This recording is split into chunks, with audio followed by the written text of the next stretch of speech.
E aí, povo, voltando, né, às nossas práticas literárias, eu vou dar uma paradinha de usar aquele... Mas eu vou mandar pra vocês. Mas eu já mandei, né? Aquele materialzinho. Eu vou voltar a usar o meu livrinho que eu sempre uso pra vocês. Que eu tô achando aquele bem... Como é o nome?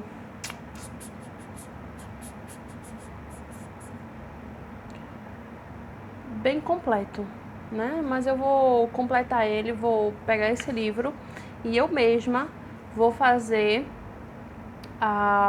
os textos e documento de vocês, certo? Aí ao final de todas as aulas de literatura eu vou estar mandando para vocês os documentos escritos por mim mesma, né? Que ninguém é melhor do que eu para escrever todos esses assuntos, muito me achando, né? Mas enfim, vamos lá. Realismo, Brasil. A gente tem que entender que todas as produções literárias e todas as mudanças culturais e literárias do Brasil e do mundo, elas vêm a partir de uma revolução, que é dessas revoluções que os principais pensadores das épocas, eles vão olhar para aquilo e vão trazer para a cultura. Porque vocês sabem que a cultura, principalmente a literatura, ela traz muito da evolução social. Então é por isso que a gente sempre diz que tudo o que acontece no mundo e na sociedade tem na literatura, tem na produção cultural. E por isso que é tão importante a produção cultural para a difusão de alguns conhecimentos. Então, como foi na Revolução Francesa para o romantismo a grande importância dessa transformação social e cultural, a Revolução Industrial também vai ter uma grande importância para que as mudanças sociais do período do século XIX vão acontecer. Então, quando eles trazem, né, a influência dessas revoluções, a Revolução Industrial está diretamente ligada e associada ao nascimento da estética realista. E ela desencadeou mudanças tão profundas no modo de produção que se tornou responsável pela reordenação econômica do século XIX. Então é ela que vai trazer muito aspecto de mudança na sociedade burguesa daquela época, né? Vai trazer também uma ideia de reorganização social, e essa organização social a gente vai ver que vai ser falida, porque essa reorganização da economia, essa ascensão econômica e esse crescimento econômico, ela vai estimular para alguns organizadores, para sociólogos e enfim, ela vai organizar, ela vai se mostrar, né? Ela vai organizar, enfim. Ela vai ajudar na organização, ela vai ter esse viés mais social, porém, ela vai mostrar uma realidade social que nem mesmo eles estavam esperando, né? Que aí a multiplicação das máquinas e o crescimento do comércio ajudaram a disseminar um clima de otimismo que associava as mudanças no modo de vida e de produção daquele tempo e a possibilidade de importâncias nas reformas sociais, e prometia tempos de prosperidade econômica e desenvolvimento técnico e científico. E diferentemente do que eles esperavam, a industrialização ela traz um lado muito obscuro do que seria a sociedade. E o que seria isso? Com o uso muito frequente das máquinas, as pessoas eram expulsas, eram demitidas das empresas. E aí, trabalho manual e manufatureiro, ele não é mais requisitado, porque a quantidade de produtos que eram feitos por pessoas era inferior à quantidade de produtos feitos por máquinas. Então as máquinas produziam muito, não tinha tanto gasto como tem com pessoas, as máquinas não adoeciam, as máquinas não precisavam ganhar salário, elas trabalhavam sempre o tempo todo e o trabalho manual foi sendo dispensado. E aí isso também aconteceu nas cidades e no campo. E aí o que aconteceu com a gente conhece como êxodo rural. As pessoas começaram a sair do interior, né, das grandes lavouras e começaram a ir para a cidade, né? E aí eles começaram a ir para a cidade em busca de algo melhor, porque no interior, nas grandes produções de café, de açúcar e tudo mais, usavam-se máquinas e não precisavam mais dessas pessoas. O uso manual desses trabalhadores, né? Não precisavam mais. E aí eles saem do interior e vai para as cidades. E aí o acúmulo das pessoas, a demanda de emprego fica muito baixa e as pessoas começam a se amontoar nessas grandes cidades. E aí a gente vai ver a criação de cortiços e tudo mais. Daí, como não tem emprego, a gente começa a ver escancaradamente o que a gente tem no cenário atual, que seria essa definição e essa separação social.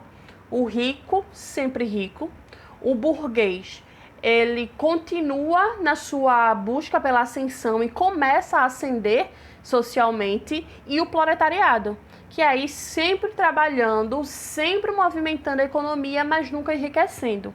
E aí um paradoxo capitalista, desenvolvimento e miséria. E aí, em 1800, a população da Europa chegava a 190 milhões de pessoas. 100 anos mais tarde, 460 milhões. Esses números traduzem uma evidente expansão do mercado e do trabalho. Com o declínio dos dois tipos tradicionais de lavoura e uso das máquinas, os camponeses foram expulsos dos interiores e iam para as cidades em busca dos empregos na indústria e fábricas. Mesmo os grandes centros como Londres e Paris não contavam com a infraestrutura adequada para absorver um crescimento populacional tão grande. Logo começaram a enfrentar problemas graves, como as epidemias. E aí a gente não vai entrar nesse mérito aí.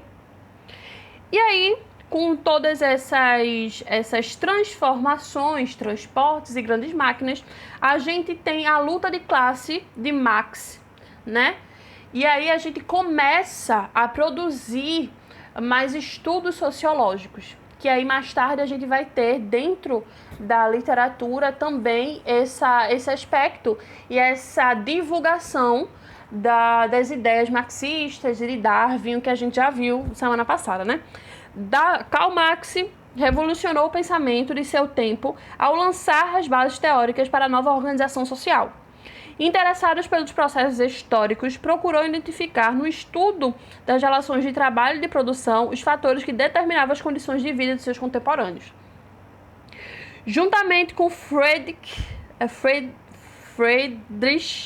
Engels, Marx lançou o Manifesto Comunista em 1848, conclamado às classes trabalhadoras e se insurgirem contra o sistema capitalista que as oprimiam e condenava à miséria. E aí o capitalismo vai ser bem polêmica essa minha declaração, está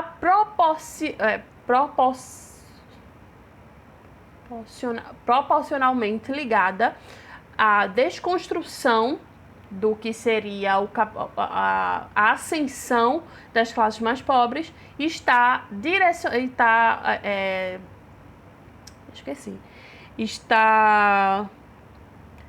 relacionada diretamente com a declinação das pessoas e também a levar elas ao mais estado de pobreza possível. Então o capitalismo ele faz com que as pessoas trabalhem muito, sejam dispensáveis e sejam também levadas à pobreza e à extrema pobreza, extrema fome, etc. Porque vocês sabem que o capitalismo ele só quer lucros sem, enfim, estar ligado diretamente com a vida de alguém, com a emersão da classe mais pobre à riqueza, né? E diretamente relacionada com a opressão e a condenação à morte e à miséria dos pobres. E segundo eles, o capitalismo condenava o proletariado à pobreza porque a classe de maior poder econômico também controlava o Estado, valendo-se de seu poder político para oprimir trabalhadores e aumentar suas propriedades.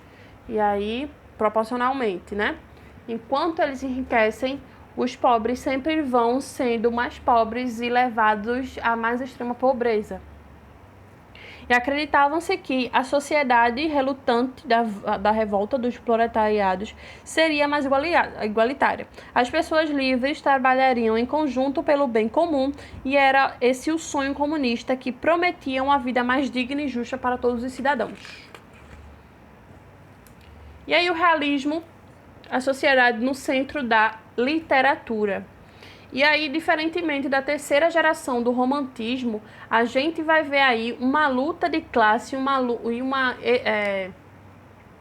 difusão desses conceitos e dessas ideias realistas da classe, do que era real, muito mais definida agora, né? Vamos lá. A realidade das máquinas, dos transportes e das novas teorias sociais tornavam inviável a visão do mundo romântico, que essa idealização do mundo perfeito não há mais. Porque com o capitalismo a gente sai dessa visão mais idealizadora de uma sociedade perfeita. Porque junto com o capitalismo vem o que eu já disse a vocês antes, e essa idealização não se cabe aqui.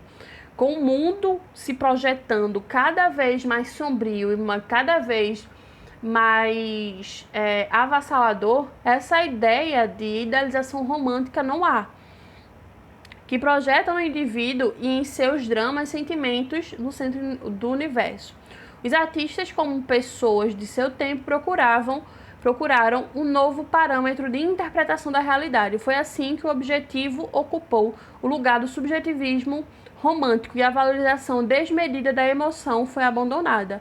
Em lugar de se tratar dos dramas individuais, o olhar realista focalizará a sociedade e seu comportamento coletivo. Então, por isso que a gente vai ter todas as obras do realismo uma realidade social muito mais evidente do que no romantismo, que era o eu, que a gente tem o eu lírico, e agora não tem mais eu lírico, a gente tem uma definição da realidade, das características reais da sociedade. E aí, como estética literária, o realismo procura analisar a nova organização social e econômica, e aí detectando suas causas e denunciando suas consequências. E aí a Madame Bovary e a crítica ao romantismo. Madame Bovary, de Gustave Flaubert, né, foi a primeira narrativa realista a surgir na Europa. O romance conta a história de Emma Bovary, mulher educada segundo os ideais burgueses românticos, que, enfadada com o próprio casamento, se torna a vítima fácil para o primeiro conquistador que lhe cruza o caminho.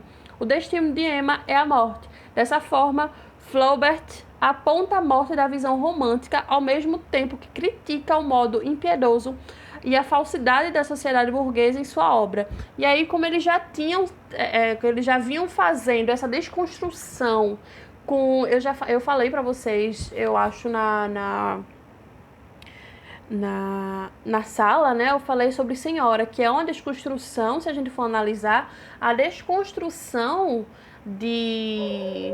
da personagem, que eu até esqueci o nome dela agora, da personagem, essa desconstrução da visão romântica burguesa, que ela vai, e ela mesmo vai atrás do homem que ela gosta, que ela, depois de muito tempo que ela foi perceber isso, e ela vai e começa a lutar por ele, né? E essa visão romântica de que, ao contrário, que o homem que vai atrás da mulher, não a mulher vai atrás do homem. E ela casa com ele e ela vai desconstruindo. A mulher pode fazer o que ela quiser, né? E é essa desconstrução, se a gente for analisar. Seria um ótimo trabalho, né? Se a gente fosse fazer, mas vocês são preguiçosos. Seria muito massa se a gente fizesse, né? Um trabalho assim de análise de um personagem, todo mundo fazendo. Seria o bicho. Mas vocês não querem fazer, né? Ia ser massa. O título do trabalho como a desconstrução da personagem romântica nos ideais realistas, né? Seu bicho. Vamos lá. E aí ele traz um pedaço de Madame Bovary, que seria: a primavera retornou e Emma sentiu-se afrontada com os primeiros calores, quando as pereiras floriam. Logo no começo de julho, passou a contar nos dedos as semanas que faltavam para chegar ao mês de outubro, pensando que o Marquês de Andervilliers daria outro baile em Vaubyessard. Mas todo o mês de setembro passou sem cartas nem visitas. Após o aborrecimento dessa decepção, seu coração ficou de novo vazio, recomeçando a série dos dias monótonos. A mediocridade da vida burguesa emerge nas páginas de Madame Bovary para mostrar que, da perspectiva realista, denunciar a hipocrisia da classe dominante é o que dá ao artista uma importante função na educação da sociedade. E aí vocês sabem que a divulgação dos textos e na divulgação nos textos das características da sociedade, da política social, era muito importante para a disseminação desses conteúdos políticos, né? E também da ideia política. Projeto literário do romantismo, do realismo. Em uma conferência intitulada A Literatura Nova, o Realismo como Nova Expressão da Arte, o escritor português Eça de Queiroz define em linhas gerais o projeto literário da nova estética. O realismo é a anatomia do caráter. É a crítica do homem. Esse é um trecho de Eça de Queiroz falando sobre isso, né? Vamos lá. É a crítica do homem. É a arte que nos pinta a nossos próprios olhos, para coordenar o que houver de mal na nossa sociedade, ou seja, o realismo está aí para criticar as ações humanas, principalmente burguesas, né? E é a arte de pintar aos próprios olhos da sociedade o que estava acontecendo na sociedade da época, o que mal eles estavam fazendo na sociedade. E essa resume os objetivos que norteiam toda a literatura realista, produzir por meio da arte uma representação da realidade que permitia condenar o que há de mal na sociedade. O desejo de pintar a anatomia do caráter humano se explica pela necessidade de compreender a origem de práticas e comportamentos sociais negativos. Para fazer essa análise, os escritores realistas adotaram a razão e a objetividade como lentes através das quais observavam a realidade. Ou seja, para falar sobre a realidade social, nada melhor do que falar através do uso da razão e do objetivismo, porque através de discursos mais objetivos e mais racionais e mais claros possíveis, as pessoas iam aderir, do que é muito melhor do que a gente colocar em contraposição o uso das palavras e da composição do romantismo, que é muito mais subjetivo, né? E era mais emocional do que racional. Então, uma das características que mais podem ser contrapostas uma da outra, o romantismo e o realismo, é que o romantismo ele traz o subjetivismo e o uso da emoção, e o realismo traz muito ao contrário, traz o objetivismo e traz o uso da razão acima da emoção. E o que revelam é uma burguesia hipócrita e fútil.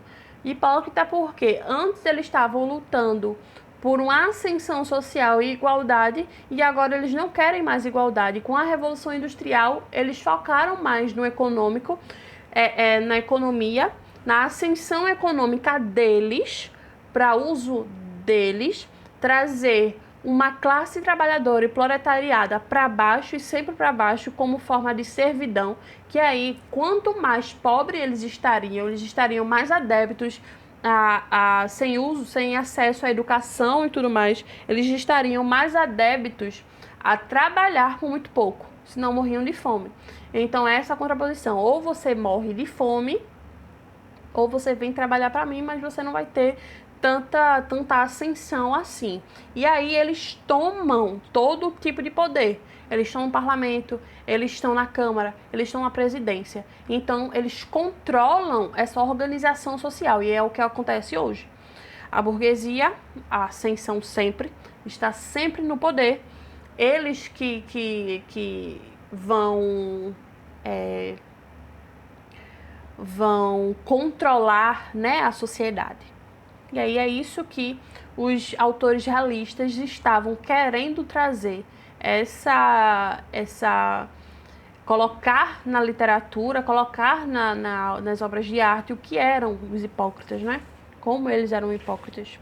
E os agentes do discurso. As condições de produção e de circulação dos romances realistas são essencialmente as mesmas que vimos na narrativa romântica. Os folhetins continuam sendo o principal veículo de divulgação das novas obras, tanto na Europa quanto no Brasil. O realismo e o público. Quando Madame Bovary apareceu em folhetins, despertou admiração e escândalo ao tratar de modo direto e franco do adultério de uma legítima representante do universo burguês. O desejo de compreender as transformações sociais levava o público a procurar obras em que a idealização romântica fosse substituída por uma postura racional. E aí, o que esse leitor não esperava era encontrar uma condenação do seu modo de vida. Por esse motivo, a reação do público foi desqualificar os autores mais incisivos, como Gustave Flaubert e Eça de Queiroz, acusados de abordar temas imorais.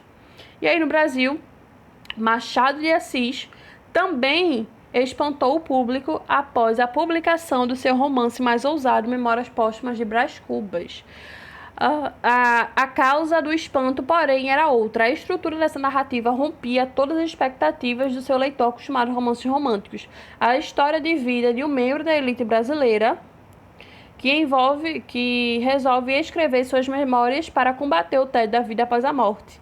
Não trazia nenhum dos ingredientes folhetinescos destinados a conquistar o público da época. Não tinha um protagonista de caráter admirável, não contava uma história de amor, não apresentava aventuras e criava situações de suspense.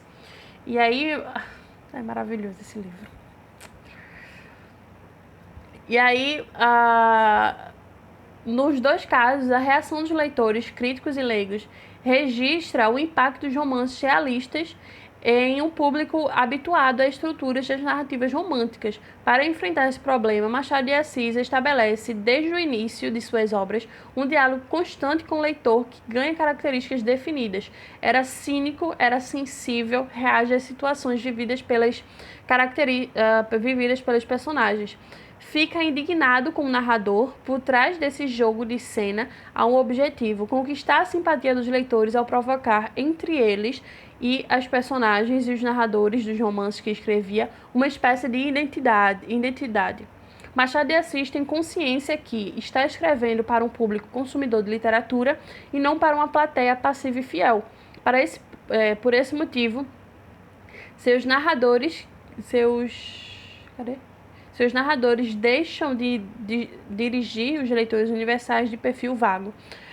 A interlocução que aparece nos romances do autor é estabelecida com um público de traços definidos. Membro da elite brasileira, familiarizada com a estrutura dos romances românticos e alguém que vive nos principais centros urbanos. Então, o primeiro contato dessas pessoas com a literatura não foi muito bem... não foi o que eles esperavam, né? Porque eles estavam desconstruindo a mente burguesa. Porque você não quer abrir um folhetinho, abrir um livro, você lê tudo aquilo que você faz, mas não quer acreditar que você faz. Ou não quer ter a sua vida ou o seu modo de vida tão subjugado, né? Subjugado não, tão julgado. E é o que eles falavam, o que eles faziam, julgavam a hipocrisia e o modo de vida da burguesia. E aí, já com 25 minutos de aula, eu vou parar por aqui. Semana que vem a gente continua e semana que vem eu trago atividade. Certo, pessoas? Beijo pra vocês. Qualquer dúvida sobre isso, vocês podem falar comigo, tá bom? Beijos.